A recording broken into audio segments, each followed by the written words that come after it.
এমনকি কথা বলার সময় আল্লাহ পাক বলেছেন একজন গায়রে মাহরাম মেয়ে যেন পর্দার আড়াল থেকে কথা বলে, কিছু চাইতে হলে যেন পর্দার আড়াল থেকে চায় এবং গলার ভয়েসটা যেন কর্কশ হয়। আল্লাহর লিমিটেশনগুলো দেখেন আর বাস্তবতা দেখেন। আল্লাহ পাকের লিমিটেশন হচ্ছে এরকম যে একজন মেয়ে যে আমার স্ত্রী নয় তার সাথে আপনি ফোনে কথা বলতে পারবেন না, প্রেমালাপ করতে পারবেন না, আপনি তার দিকে কামনার দৃষ্টিতে তাকাতে পারবেন না, আপনি তাকে স্পর্শ করতে পারবেন না, তার সাথে নির্জনে কোথাও সময় কাটাতে পারবেন না। আল্লাহর বাইন্ডিংস গুলো দেখেন। একজন নারীর সাথে ফোনে কথা বললেই কিন্তু সেক্সুয়াল সম্পর্ক হয় না, হয়। একজন গায়রে মাহরাম মেয়ের সাথে যদি আপনি বসে কফি খান তাহলে কিন্তু যৌন সম্পর্ক স্থাপিত হয়নি, এখন হয়। তারপরেও আল্লাহ রাব্বুল আলামিন বলছেন ওয়ালা তাকরাবুজ জিনা, এটার নাম আল্লাহ দিয়েছেন জিনা, আর বলছেন করো না এমনটা নয়, বরং ধার কাছেও যেও না। মানে একটা সীমা রেখা দেয়া আছে, একটা মাঠ, এর চারপাশে একটা বাউন্ডারি দেয়া আছে, বাউন্ডারি পর্যন্ত। আল্লাহ বলছেন মাঠে ঢুকো না এমনটা বলছেন না, আল্লাহ বলছেন মাঠের বাউন্ডারির কাছেও যেও না। কথা বুঝতে পারছেন? ফল খেও না, না ওয়ালা তাকরাবা হাদিহি শাজারা, এই গাছটার কাছেও যেও না। মিলাতে পারছি আমি, বুঝতে পারছি? আদম এবং হাওয়া আলাইহিস সালাম এই গাছের ফল খেও না এমন কথা ছিল না, কথা ছিল এই গাছের কাছেও যেও না। একই কথা আল্লাহ বলছেন জিনা করো না নয়, ওয়ালা তাকরাবু জিনা, জিনার কাছেও যেও না।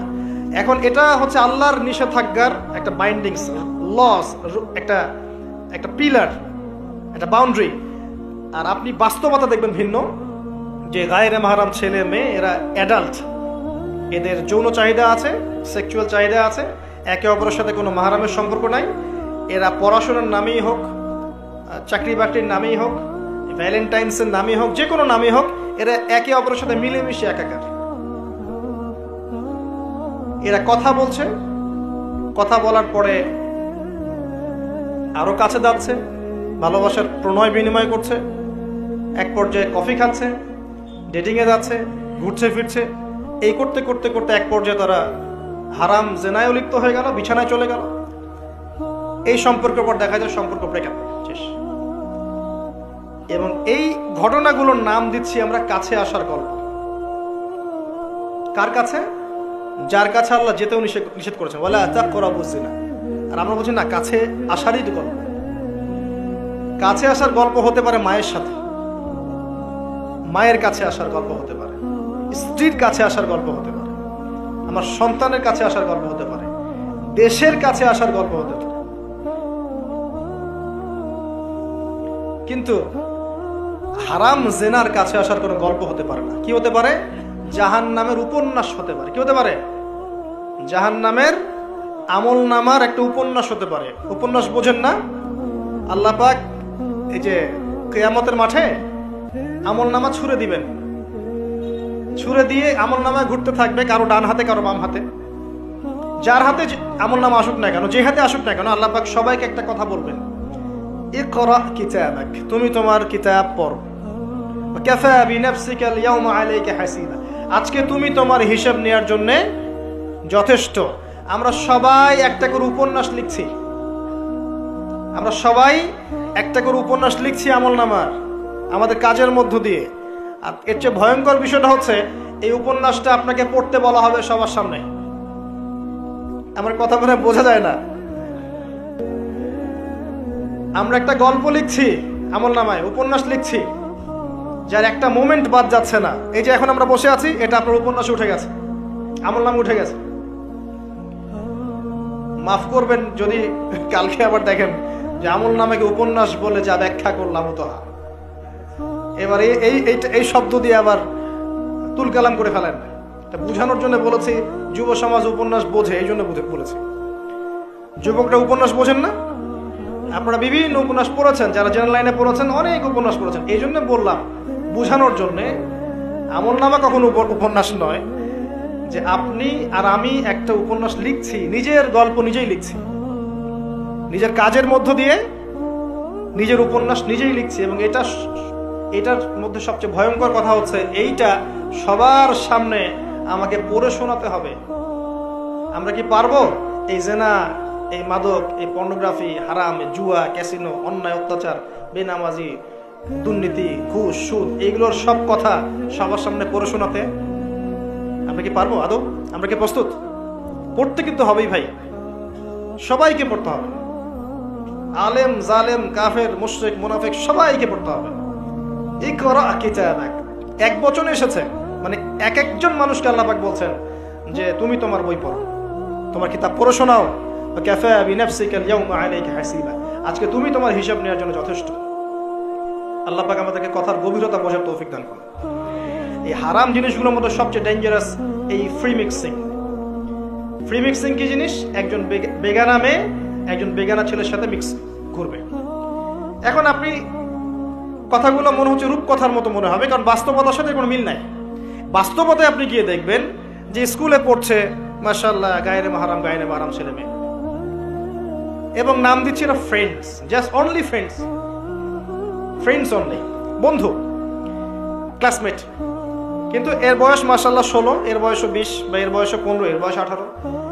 উভয়ের যৌন চাহিদা হয়েছে বালেগ এবং বালেগা। এই বয়সে আসার আরো 5-6 বছর আগে সে বালেগা হয়ে গেছে, এবং তারা কিন্তু আলাদা আলাদা সেকশনে পড়ছে না। এমন যদি হতো মেয়েদের আলাদা স্কুল, মেয়ে টিচার, মেয়েরা পড়ছে, কোনো সমস্যা নেই, টোটালি বৈধ এবং সুন্দর, ভালো সিস্টেম। ছেলেদের আলাদা স্কুল কলেজ, ছেলেরা আলাদা পড়ছে, আলাদা, কোনো সমস্যা নেই। সমস্যা কোথায়? যখন এক ছাদের নিচে আমি সবাইকে বসিয়ে দিয়েছি এবং এরা একে অপরের সাথে মিক্স করছে। মিক্স, যেখানে আল্লাহ বলছেন কাছেও যেও না, এরা কথা বলছে, নোট টেক চেঞ্জ করছে, একে অপরের সাথে গ্রুপ স্টাডি করছে, কফি খাচ্ছে, দেখা সাক্ষাৎ করছে, ডেটিং করছে, একে অপরের সাথে যৌন মিলনও করছে, একে অপরের সাথে বসে পর্ন দেখছে, যৌন মিলন করছে, সেক্সুয়াল সম্পর্ক স্থাপন করছে, এবং মানুষ বুঝাচ্ছে এদেরকে এই সম্পর্কটা বৈধ, ভালো সম্পর্কটা পবিত্র, পরে বিয়ে করে নিলে হয়ে গেল। এই হচ্ছে এটা বাস্তবতা। বাস্তবতার সাথে ওয়ালা তাকরাবু জিনা আয়াতের কোনো মিল আছে? বাস্তবতা এক জায়গায়, কোরআন এক জায়গায়, এরপরে দাবি করছে আমরা মুসলিম। স্টিল আমরা দাবি করছি আমরা মুসলিম। এবং এই ফ্রি মিক্সিং এর ফলে শত শত যুবক যুবতীর ইজ্জত চলে গেছে। শত শত না, সংখ্যাটা সহস্র লক্ষ হবে, আরো বেশি হতে পারে, আল্লাহু আ'লাম। এগুলো তো প্রকাশ্য, গোপনে যে কত কি হচ্ছে আপনি তো জানেন না। যে সন্তান, যে মেয়েটাকে আপনি ছোট মনে করছেন, অলরেডি যে সে কতগুলো ছেলেকে এভাবে ছেলে বদল করতে করতে করতে করতে করতে করতে এই জায়গায় আসছে আপনি জানেনই না। যে ছেলেটাকে আপনি ছোট্ট মনে করছেন, এ যে কতগুলো গার্লফ্রেন্ড চেঞ্জ করতে করতে এই জায়গায় আসছে আপনি জানেন না। এবং এগুলোকে সে মনে করছে পবিত্র সম্পর্ক, কোনো সমস্যা নাই। কোন কোন ক্ষেত্রে দেখা যায় হিন্দু মুসলিম তারাও প্রেম করছে, বন্ধু বান্ধব, এবং তার কনসেপ্টটা হচ্ছে এমন যে সমস্যা নাই, পরে বিয়ে করে নিব, এটা চলছে। এবং এদেরকে আমরা উস্কে দিব এভাবে যে 14 ফেব্রুয়ারিতে তোমরা অবাধে মেলামেশা করতে পারো, কোনো সমস্যা নেই, বরং এটা হচ্ছে তোমাদের মত প্রকাশের স্বাধীনতা। এবং আমরা এটাও বুঝাবো ওদেরকে যে যারা এগুলোর বিরুদ্ধে বলবে তারা মৌলবাদী, তারা সমাজের উন্নতি, অগ্রগতি, প্রগতি চাচ্ছে না। তারা চাচ্ছে না তোমরা এগিয়ে যাও, বরং তারা তোমাদেরকে পিছিয়ে দিতে যাচ্ছে। কোথায় এগিয়ে নিচ্ছি আমরা এদেরকে? আমি জানি কোথায় নিচ্ছেন, এক্স্যাক্টলি বলতে পারবো কোথায় নিচ্ছেন। ইলাল নার, জাহান্নামের দিকে, জাহান্নামের দিকে এগিয়ে নিচ্ছেন, আর কোনো দিকে না। আসেন, এই মিক্সিংটা এখানে শেষ হলো না। এরপরে যখন সে কলেজ লাইফে গেল, সেখানেও দেখবেন সেম দৃশ্য, একই অবস্থা। দেখা যায় কলেজে মাঝে মাঝে আন্দোলন হয় না? আন্দোলনে দেখবেন যে ছেলে মেয়ে একসাথে, ছেলের কাঁধে, মেয়ের কোলের মধ্যে ছেলে মাথা দিয়ে স্লোগান দিচ্ছে, মনে হচ্ছে যেন স্ত্রী। সুবহানাল্লাহ।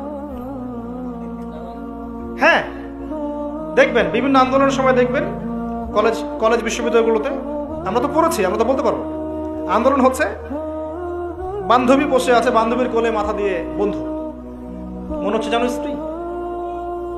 স্ত্রী না পাবলিক প্রপার্টি, আল্লাহ ভালো জানে। তো পাবলিক প্রপার্টি যে কেউ ভোগ করতে পারে। এটা কলেজে শেষ থাকলো না, ইভেন স্কুল কলেজের মধ্যে দেখবেন যে আপনি টিচার একজন পড়াচ্ছেন, পুরুষ টিচার, এর চারপাশে মেয়েরা গোল করে বসে আছে ব্যাচ, পুরুষ টিচার মেয়েদের ব্যাচ পড়াচ্ছেন, মেয়েরা সবাই তার গায়রে মাহরাম। দর্শনটা এখানে এরকম না, এরা এরা তো আমার মেয়ের মতো, এরা তো আমার মেয়ের মতো। এইভাবে তুমি তো আমার মেয়ের বয়স। কথা বুঝতে পারছেন? তুমি তো আমার মামনির মতো। আর ওই মেয়েকে বোঝানো হচ্ছে টিচার তোমার বাবার মতো।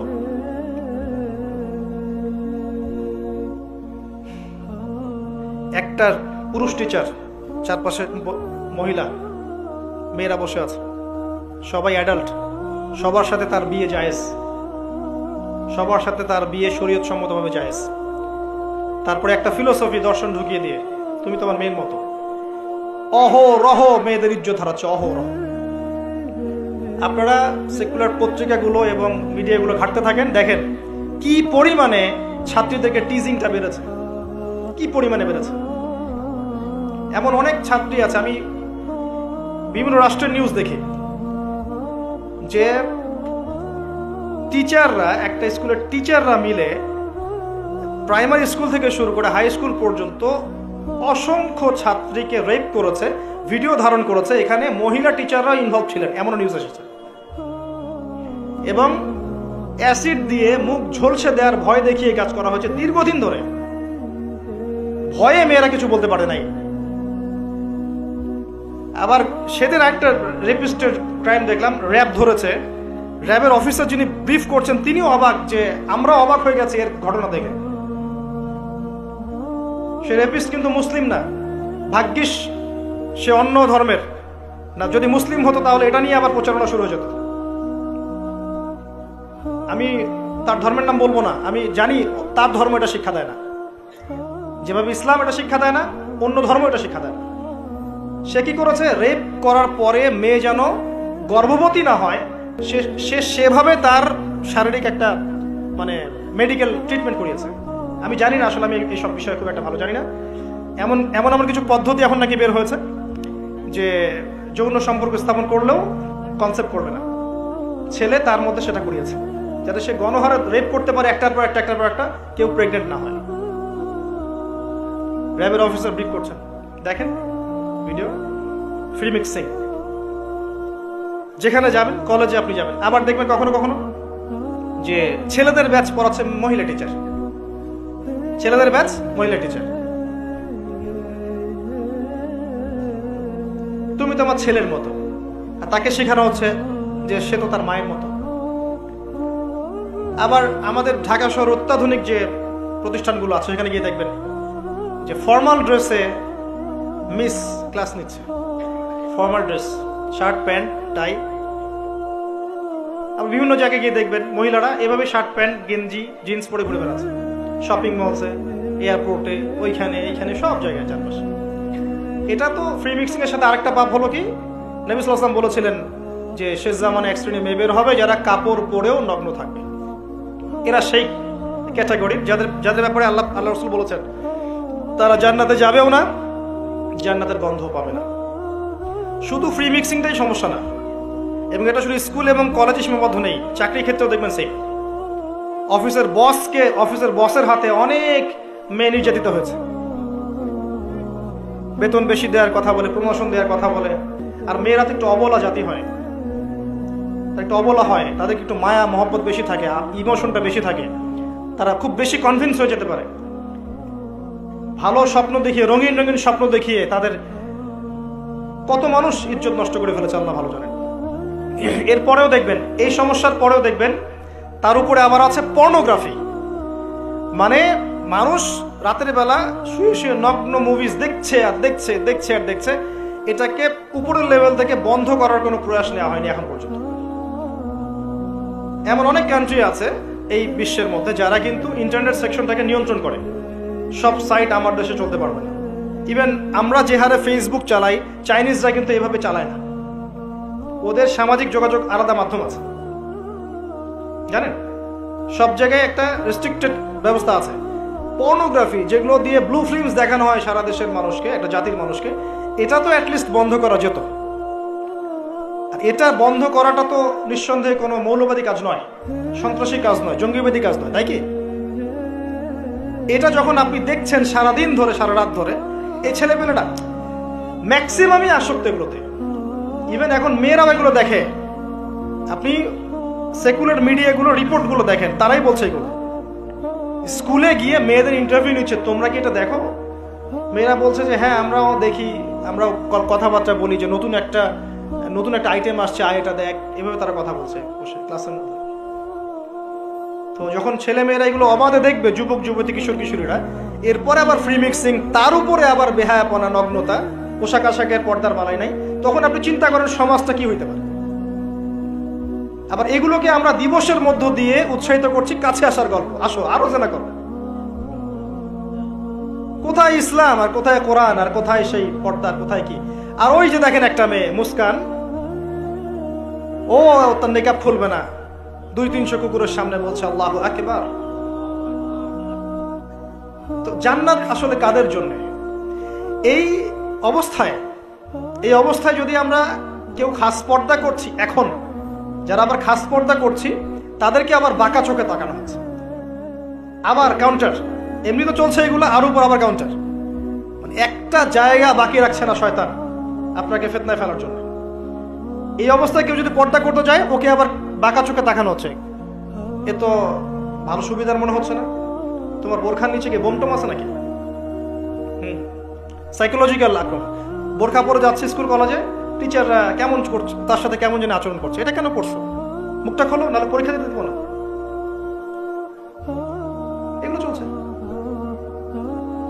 এরপরেও আরো আছে বিভিন্ন beauty contest, media, movies, cinema, এইসবের মধ্য দিয়ে ঘরে ঘরে ঢুকিয়ে দিয়েছি যে এই ফ্রি মিক্সিং, বেহায়াপনা, নগ্নতা, এটাই প্রগতি, এটাই উন্নতি, এটা অগ্রগতি।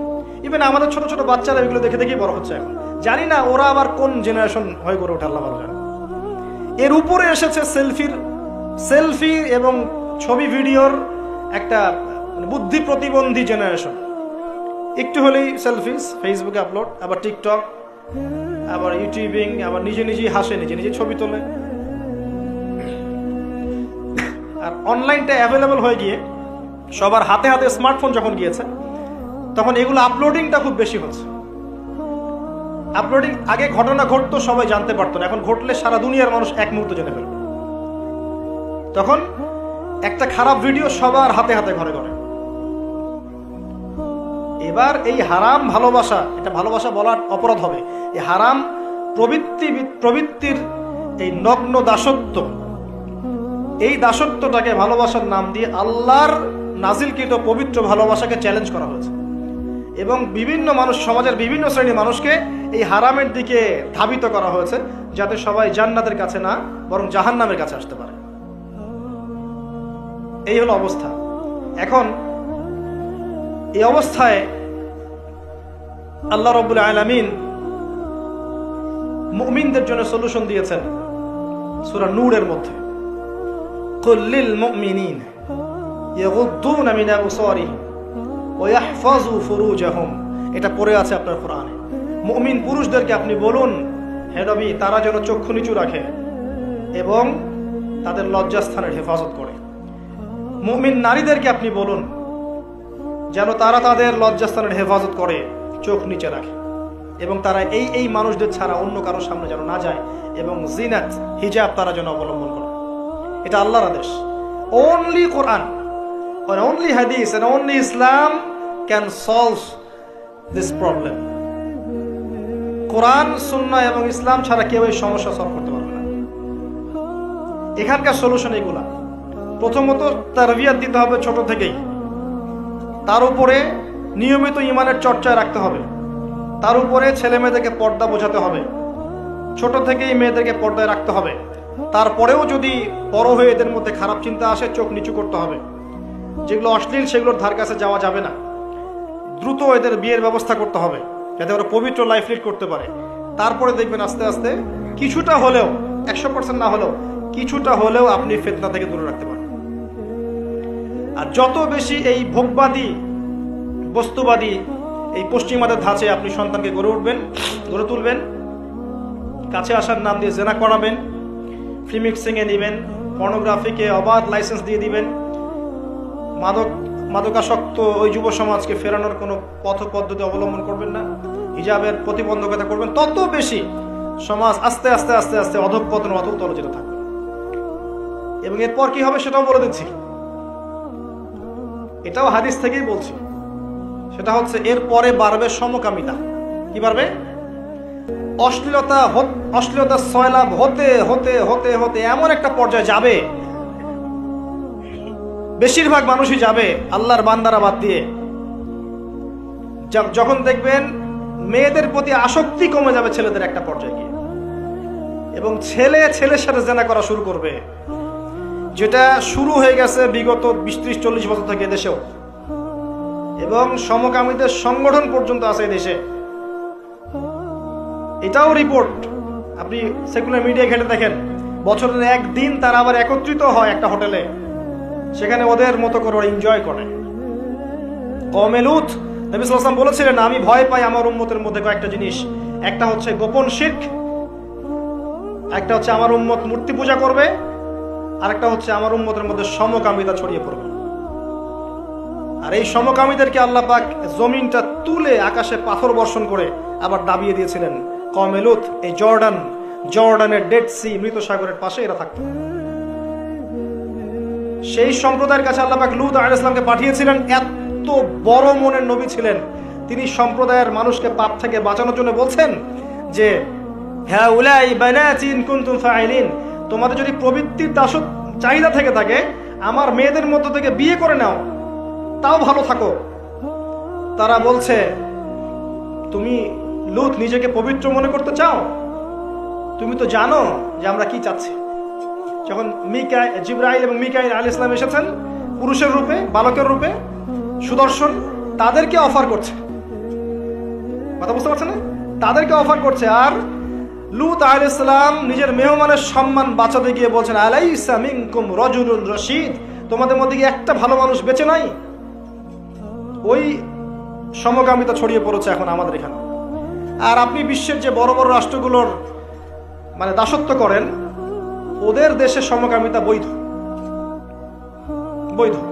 আর যেখানে এটা বৈধ হবে সেখানে ওই লূত আলাইহিস সালামের কওমের মতোই শাস্তি আসবে ইনশাআল্লাহ, কোনো সন্দেহ নেই। দেখবেন ওই জায়গাটা মাটিতে ধসে যাবে ইনশাআল্লাহ।